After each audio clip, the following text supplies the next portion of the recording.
Sivanath రివర్ని ఇట్లని privatisation చేశారు. Chhattisgarh fail ప్రాజెక్టే. నేను మొత్తం యూనాథ్ డీల్ చేస్తానంటే మొత్తం ఛత్తీస్గఢ్ మొత్తం రచ్చరచ్చ అయిపోయింది. అది ప్రజలు తిరుగుబాటు చేశారు. ఆ కంపెనీ వాడు ఎవరికైతే ప్రైవేట్ కంపెనీకి ఇచ్చాడో రివర్ని, ఆ కంపెనీ వాడు ఒక 6 months వదిలేస్తున్నాడంటే ఈ పేదోళ్ళని, చేపలు పట్టుకునే వాళ్ళని, కొద్దిగా నీళ్లు తీసుకెళ్లే వాళ్ళు, ట్రైబల్ కాలనీస్లో వాటర్ తీసుకునే వాళ్ళు, వీళ్ళందరిని కూడా వదిలేస్తున్నారంట 6 నెలలు.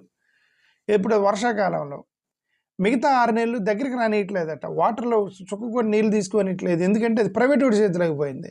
సమ్మర్లో వాటర్ షార్టేజ్ వచ్చింది కాబట్టి ఆ ప్రైవేట్ కంపెనీ వాడు ఏం చేస్తాడు, విద్యుత్ సంస్థలకు అమ్ముకోవాలి, తాగడానికి వాడి ఇష్టం వచ్చినట్టు రేట్లు పెట్టి ప్రైవేట్ వాడి చేతికి వెళ్తే ఏమైందండి, అది పెట్రోల్ అయిపోయింది ప్రైవేట్ వాడి చేతిలోకి వెళ్తే. చివరికి ట్రైబల్స్కి నీళ్లు తాగడానికి కూడా లేదు ఛత్తీస్గఢ్లో.